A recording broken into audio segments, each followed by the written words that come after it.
The Scarlet Letter by Group 4, Chapters 15-19. Chapter 15. Hester and Pearl.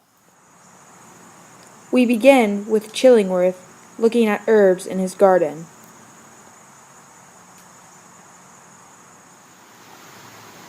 Meanwhile, Pearl is a very happy little girl just wandering in the forest. I hate him. Is it my imagination, or does a shadow follow him because he is so evil? Why did I ever marry him? I hate him. I hate him. The shadow shows that Chillingworth is evil. The sun doesn't seem to fall on him because he's so evil. When they were married, Hester would smile at him, and he would try to warm his evil heart with her innocence and purity when he does nothing for her. She asks why she's married to him, but doesn't feel bad that she cheated on him. She thinks he's the one who did wrong by making her marry him. She cheated only to get away, but made it worse instead. He made her cheat.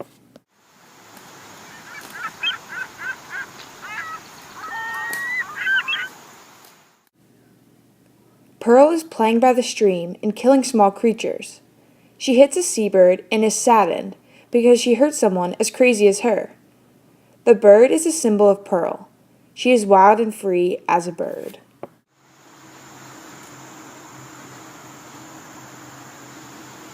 Do you know what this A means? I know, it's the same reason Dimmesdale keeps his hand over his heart. How do you know this? I told you all I know. Chillingworth can tell you more. Oh, Pearl. What does the A mean?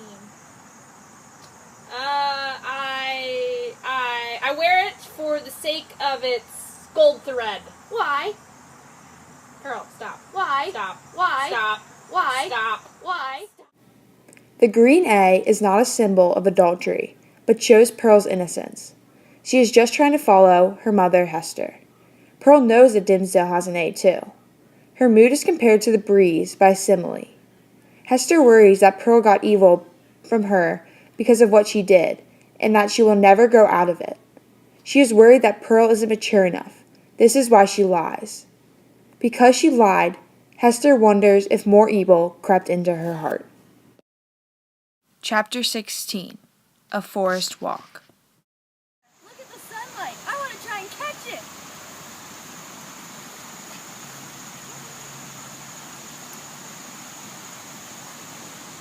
Mother, the sun doesn't shine for you. You stay here and I'll go catch it. As she attempted to do so, the sunshine vanished. Or, to judge from the bright expression that was dancing on Pearl's features, her mother could have fancied that the child had absorbed it into herself. This quote shows imagery because it creates a picture in the reader's mind. The sunlight is a symbol of purity. Pearl can touch the sunlight because her innocence that comes from being a child. Hester cannot touch the sunlight because she has sinned and is marked with the A to show that she is not as pure as Pearl. Mother, tell me the story about the black man. Who told you such things? I just heard a story about a man that when he meets people, he puts a mark on their chest. Yes, I have met the black man. He marked me with this. The black man is a symbol for sin. When Hester tells Pearl that she has met the black man, she means that she has sinned and was marked with the A for her crime. Run along now, Pearl. I must rest. Make sure to stay where you can hear the running brook. The brook was described very vividly with the following quote. Flowing through the midst over a bed of fallen and drowned leaves, the trees impending over it had flung down great branches from time to time, which choked up the current and compelled it to form eddies and black depths at some points. Chapter 17. The Pastor and His Parishioner. Mister!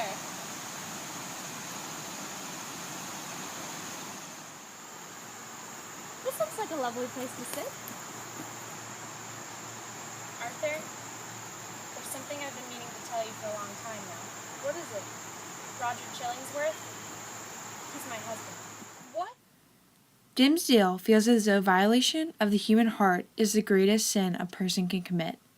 Chillingworth is compared to the black man, and his sin is what makes Dimmesdale feel this way. What? Are you serious? I'm sorry, I thought we could move on. After everything you've put me through? Please, can we please move on? Just forgive me. How I do you care expect me about to you. move on? I can't move care about on. you, please. I love you. Dimmesdale mentions to Hester that living under the control of Chillingworth is worse than death. This is foreshadowing because he later dies after revealing himself as Hester's lover. What about Roger? What if he exposes us? Please calm down. Everything will be fine. And if he does, we can move away somewhere. Move where? Europe, maybe. We could be the family we always wanted to be. We wouldn't have to live in fear anymore. Please, Arthur. I mean, I'm starting to like how that sounds. You, me, and Pearl. That's the way things were supposed to be. At this point in the novel, Dimmesdale has a quote. He says, "I have laughed, in bitterness and agony of heart, at the contrast between what I seem and what I am, and Satan laughs at it."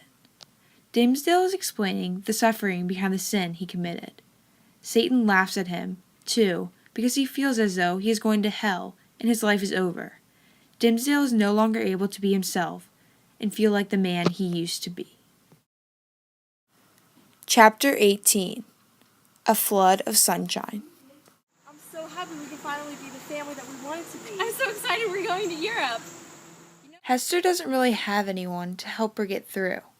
She felt like her heart and mind were trapped even though she could walk about freely. For the past 7 years, she felt estranged and different to everything. Because he is a priest, it's even worse for Dimmesdale. You know what? I've been imprisoned with this for too long.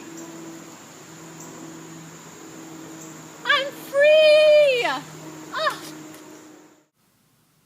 Dimmesdale questions, "Do I feel joy again? I seem to have risen up, all made new." This is ironic because we know that Dimmesdale is going to die and will be more miserable. Even though Hester throws off the letter, she wants to be free, but it doesn't fall in the brook. This is foreshadowing because she's not done yet.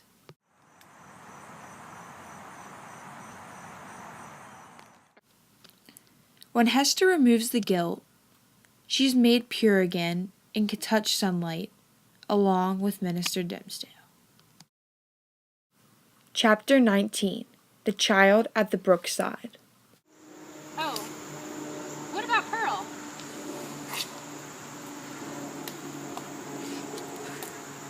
Don't worry, she'll love you. She's a very sweet girl. Pearl looks a lot like Dimmesdale, which causes alarm. She is the, quote, invisible tie that united them. She is the, quote, living hieroglyphic, end quote, which reveals their secret to the world. I'm so nervous about meeting Pearl. She's an elf. Look at her. Pearl is often compared to an elf by a metaphor. Dimmesdale is a very nervous person to begin with, and is nervous to meet his own kid. Children do not like Dimmesdale.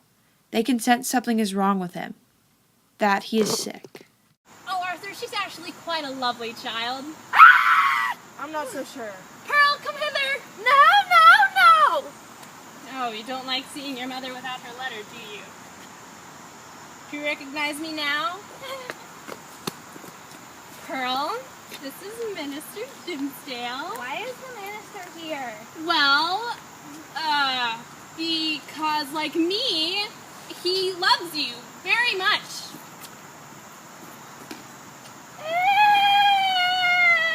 Pearl, be nice.